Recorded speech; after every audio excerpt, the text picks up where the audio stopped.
trop daté. C'est pas trop daté. Hein. Soyez candide. Mais c'est toujours aussi difficile. Absolument.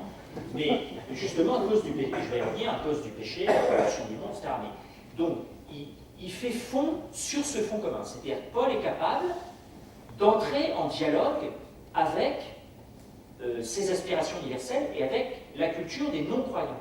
Il ne dit pas « coupez-vous ». Mais d'un autre côté, vous me direz, et il faut aussi le lire, il dit en 2 Corinthiens 6, ne formez pas d'attelage disparate avec les incroyants. Quel rapport en effet entre la justice et l'impiété? Quelle union entre la lumière et les ténèbres? Quelle entente entre le Christ et Béliard, entendez Satan? Quelle association entre le fidèle et l'infidèle? Quel accord entre le temple de Dieu et les idoles? Là, vous avez le prophète, c'est le ton de Qumran. Voilà. Donc, l'approche de Paul, et je pense que c'est ça qui est pour nous, c'est une des choses majeures que je voulais vous dire ce soir, l'équilibre qu'il tient, qui est celui des chrétiens de toujours, qu'il nous faut tenir. Nous pouvons porter d'ailleurs chrétiennement différemment selon notre sensibilité et selon les groupes dans l'Église. Nous tenons 2 choses. La bonté fondamentale du monde et du créé et de la réalité humaine telle qu'elle est, et de la patte humaine telle qu'elle est, au nom de la création de Dieu. La capacité d'avoir un langage en raison avec tout homme. Le fait que ce soit sur le mariage homosexuel, l'euthanasie, l'avortement, nous allons participer au débat en raison. Nous allons donner nos arguments. Nous allons vouloir participer et discuter avec tous. Écouter ou pas écouter. Très bien. Au nom de, nous parlons un langage, nous disons le juste, le bon, le vrai, l'honorable. Nous ne pouvons pas renoncer à cet axe. D'un autre côté, nous avons un axe prophétique. Jésus va parler aussi génération adultère et pervertie. Vous voyez, ce que Paul, la tension que je vous montre qui est présente chez Paul, comme a dit très bien Paul tout à l'heure, elle est chez Jésus aussi. Jésus, il dit d'un côté, quand les hommes verront tout le bien que vous faites, ils rendront gloire à votre Père qui est aux cieux. C'est tout simple alors, ils voient le bien comme ça. Il dira aussi, quand les hommes diront du bien de vous, etc., méfiez-vous, car ainsi ont-ils parlé des faux prophètes. Donc, d'un côté, nous recherchons l'approbation, nous pensons que c'est important, des hommes, et d'un autre côté, nous ne nous y attachons pas. En une phrase encore, ce contraste. Paul, il peut dire à la fois, c'est qui le Dieu de ce monde? Qui est Dieu? Il n'y a qu'un seul Dieu, et c'est le Dieu créateur qui est question. C'est le Dieu qui a créé le monde. Et à d'autres endroits, il va dire qui est le prince de ce monde? Qui est né, l'expression très forte en Corinthiens, le Dieu de ce monde? C'est Béliard, c'est Satan. C'est le regard que nos frères évangéliques, les courants pentecôtistes, portent sur le monde. Ils n'ont pas tort sur beaucoup de choses. C'est le regard des gens de Qumran. Alors on parle des Romains.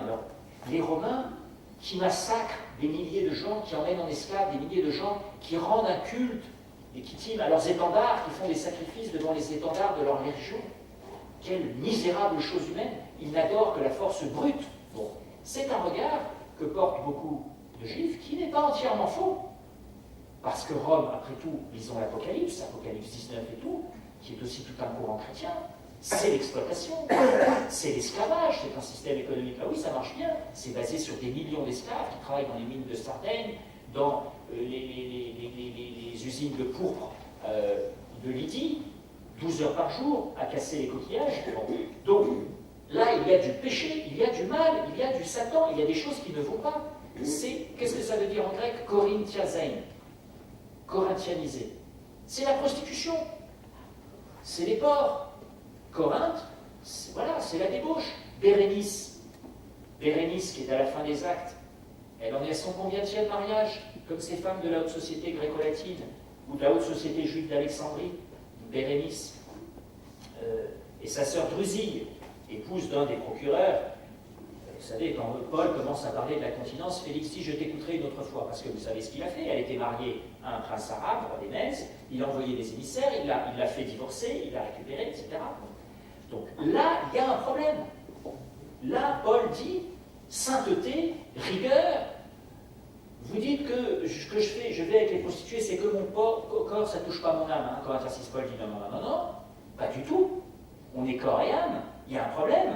Et je vous ai appelé à la sainteté. Et quand il était accusé à Rome d'être laxiste, parce qu'une bonne partie des antipauliniens disent Paul, c'est bien, Paul il dit péché, c'est pas grave, la grâce surabonde. C'est un laxiste moral. Paul dit quoi? Moi, un laxiste moral? Moi qui prêche la sainteté? Moi qui dans toutes les communautés où je passe, mets des standards de vie très hauts. Donc, communauté chrétienne, c'est quoi évangéliser? Elle évangélise par cette double attitude, une attitude d'ouverture, de dialogue, de raison, de non-mépris de personne. Éraste, trésorier de la ville de Corinthe. J'ai beaucoup discuté avec des exégètes depuis 10 ans. Comment un chrétien peut être trésorier d'une ville grecque à l'époque?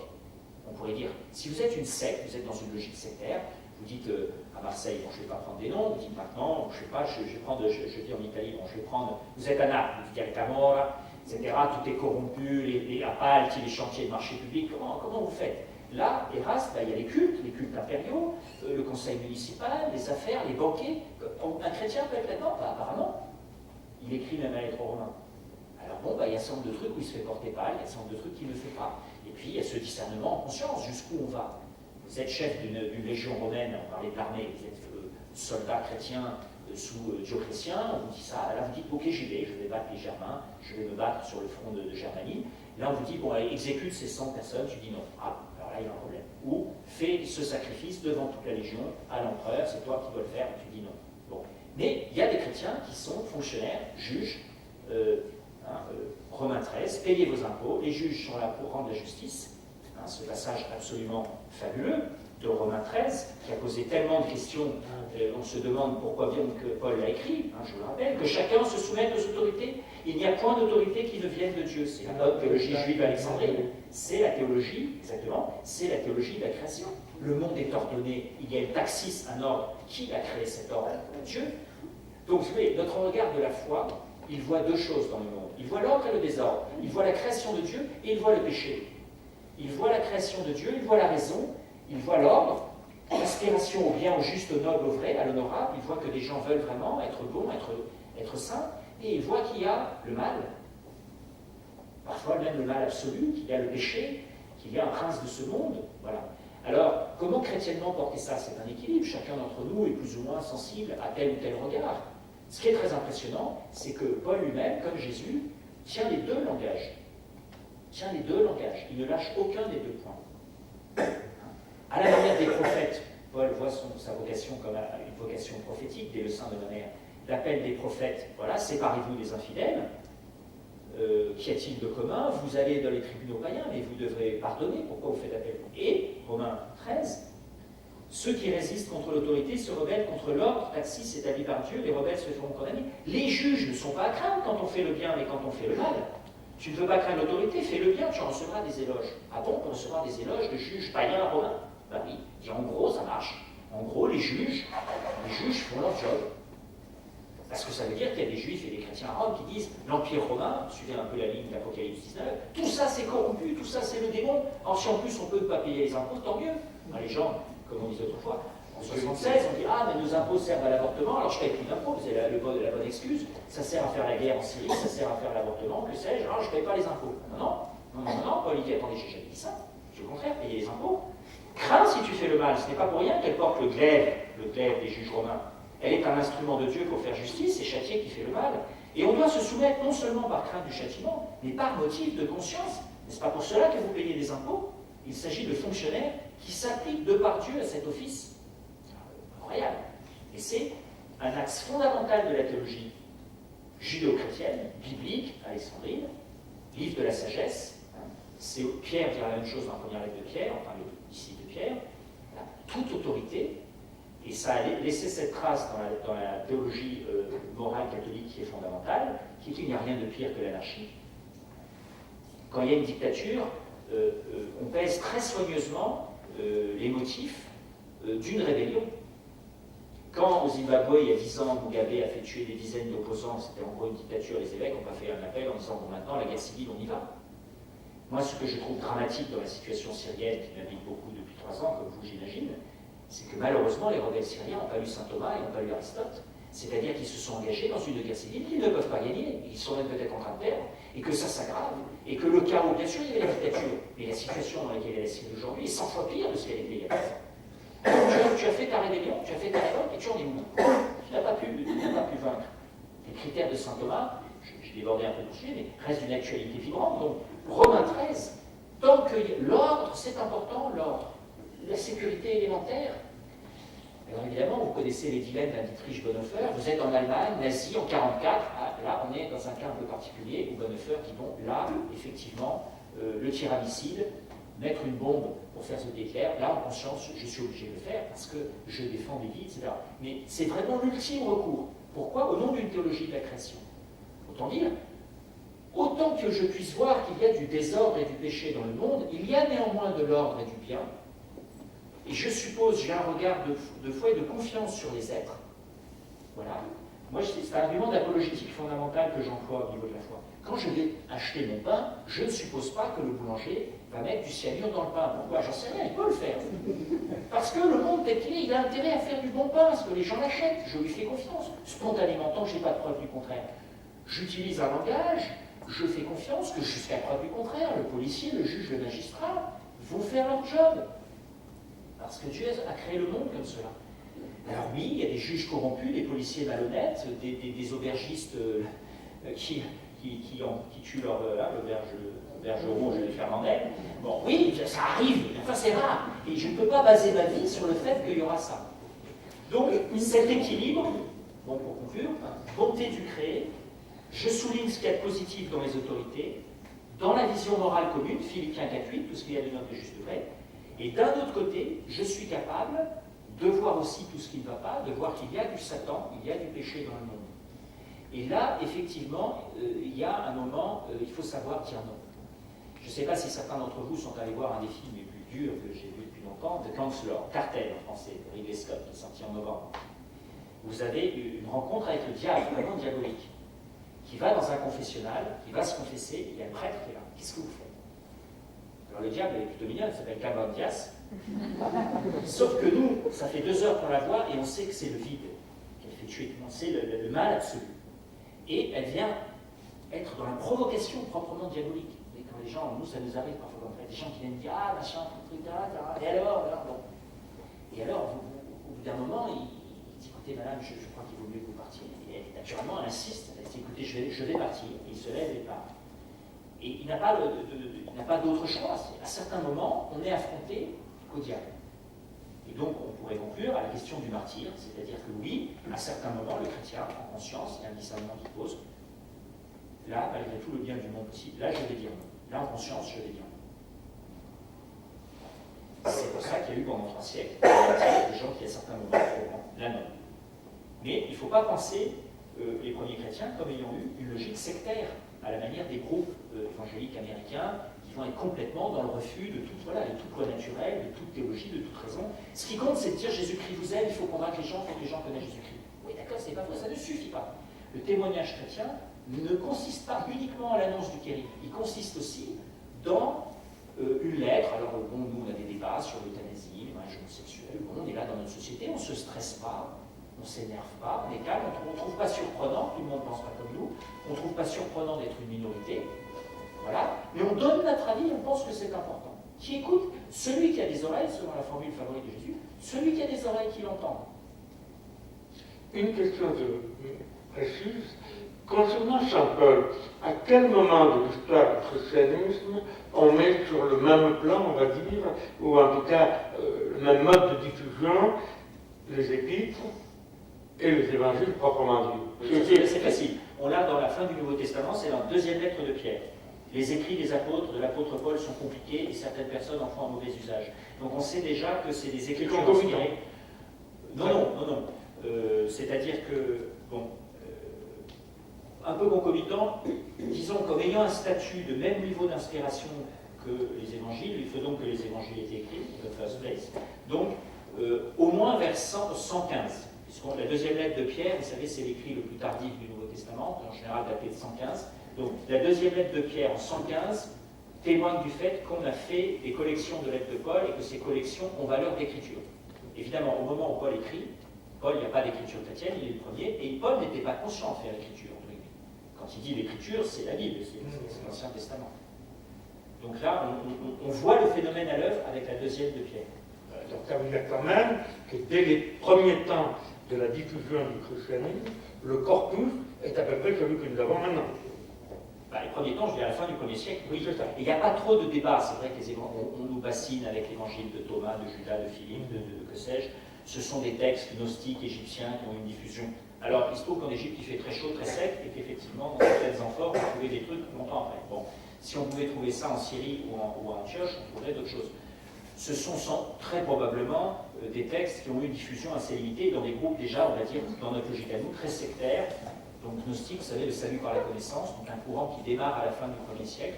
On commence déjà dans la deuxième de Timothée, dans les lettres de Pierre, à voir que ce courant commence à naître. Il va avoir de l'importance chez les juifs et chez les chrétiens. Bon, c'est, vous savez, le christianisme, vous êtes de 3e dan ou 5e dan, il y a des secrets qui sont transmis de bouche à oreille, donc tout ce salut par la connaissance, bon, que le christianisme et le judaïsme vont refuser. Entre la foi du pape et la nôtre, et le pape n'a aucun secret en plus. Il n'est pas, le 3e secret de Fatima ne porte pas sur la révélation. Bon, donc, la foi chrétienne est radicalement, d'ailleurs, exotérique. Elle n'est pas ésotérique, elle est exotérique. Tout est sur la table. Vous achetez un catéchisme, tout est là. Et c'est simplement, on distingue les saints, et les saints ne sont pas des gens qui en savent plus. C'est des gens qui ont plus vécu, qui ont mieux reçu l'Esprit de Dieu. Mais ils n'ont pas de connaissances théologiques ou supérieures. Entre la paysanne indonésienne qui va dans son église à Yogyakarta et qui ne connaît que son catéchisme et le pape, il n'y a aucune différence sur le fond de l'acte théologal. Le pape il en sait plus, parfois peut-être, c'est un meilleur théologien, mais voilà, après, au niveau de la foi, c'est la même chose. Et là, Paul va beaucoup insister là-dessus. Alors, je veux dire, c'est délicat, parce que par moments, il va dire, je vous ai donné du lait, vous n'étiez pas capable de manger de la viande. Bon, il reconnaît que dans la foi, voilà, il faut tenir un équilibre. Dans la foi et pédagogique. Dans la foi, on progresse. On progresse dans la foi. Il y a un itinéraire, on peut en savoir plus, on ferait plus dans la compréhension des choses. Maintenant, ce n'est pas lié à une affaire de pure connaissance. C'est toujours la manière dont nous habitons intérieurement la foi. Alors certains langages de Paul ont été utilisés par les hérétiques, par les gnostiques, pour dire, ben voilà, il y a plusieurs catégories de chrétiens, les parfaits. C'est vrai que Paul a employé ce langage. C'est un langage un peu ambigu. Il y a les parfaits, ceux qui ne sont pas parfaits. On peut dire, bon, c'est un peu risqué. Quand Paul l'employait, il n'y avait pas de risque. 50 ans plus tard, les gens ont commencé à utiliser ces versets pour dire, ben voilà, oui, ben voilà, vous avez le premier niveau, maintenant on va vous amener le christianisme. Hein, vous savez, c'est comme ces kits à Windows 8. Alors voilà, 2.0, 3.0, et vous avez des choses dans 3.0 que vous n'aviez pas dans 1.0. Mais le christianisme, c'est pas ça.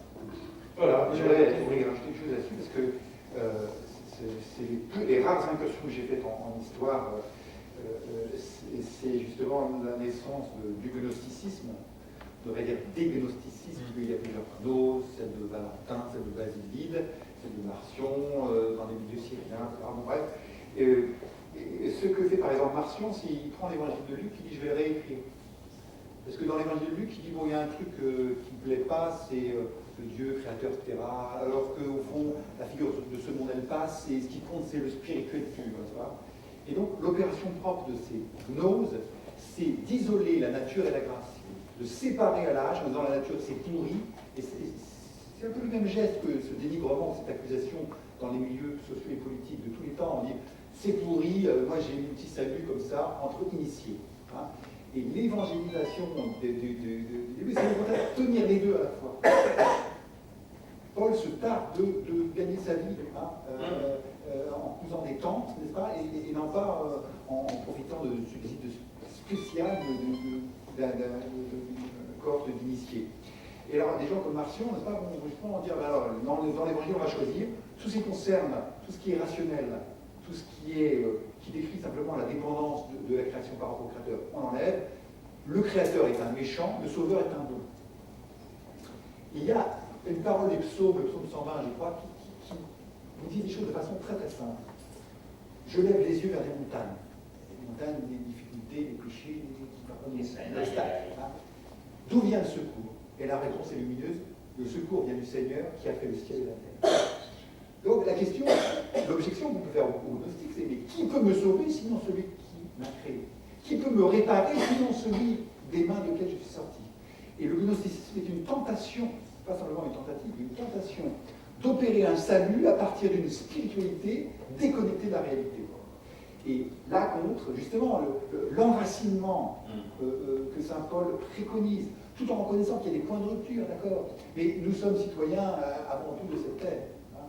Et puis, dans Saint Jean, la fameuse exhortation du Christ, vous n'êtes pas du monde, mais vous êtes dans le monde. Hein. Et je crois que l'une des clés d'évangélisation, c'est de ne jamais perdre de vue ces choses-là. Alors c'est vrai, il y a des points de rupture lorsque Paul prêche à Athènes, du moins dans la reconstitution qui en est dans les actes, il commence à parler un langage de réflexion humaine très belle, d'une vertu de religion, selon laquelle, alors il emprunte au poète grec des expressions, en lui vous avez la vie, le mouvement, l'être, hein. Et il leur dit, celui que vous adorez sans connaître, moi je viens de l'annoncer, les gens me disent, tiens, c'est pas mal, il a l'air de bien connaître, c'est un bon philosophe. Et puis au moment où il va parler de la résurrection, alors il dit, voilà, on viendra la prochaine fois, on lui dit, ah c'est trop, c'est ridicule, t'as l'air d'un perroquet, hein. Mais cette première partie, elle reste, j'allais dire, d'actualité, elle reste notre job d'être humain. Hein. Il ne faut pas se laisser piéger, alors j'ai un extrait à ma gauche, je ne sais pas si je vais bien dire, il ne faut pas se laisser piéger par parfois le ton que prend saint Paul. Alors moi, comme je fais en tant que philosophe la philosophie de la religion, et notamment des recherches sur les argumentations en faveur de l'existence de Dieu, qui ne sont pas des arguments scientifiques, rassurez-vous, et qui sont comme des arguments ouverts tous et pas réservés aux croyants. On m'objecte plus souvent, ouais, mais tu n'as pas lu l'Épître aux Corinthiens qui dit Dieu n'a-t-il pas convaincu de folie des sagesses du monde. Alors j'ai le texte, le monde avec sa sagesse n'a pas connu Dieu à la sagesse de Dieu, ça. Mais quand on creuse un peu, on s'aperçoit qu'il y a des choses, c'est un peu comme lorsque Jésus parle des messages du royaume. Annoncer la croix, le fait que Dieu se fasse homme et meurt sur la croix, là d'accord, là ça excède un peu les pouvoirs de la raison. Hein.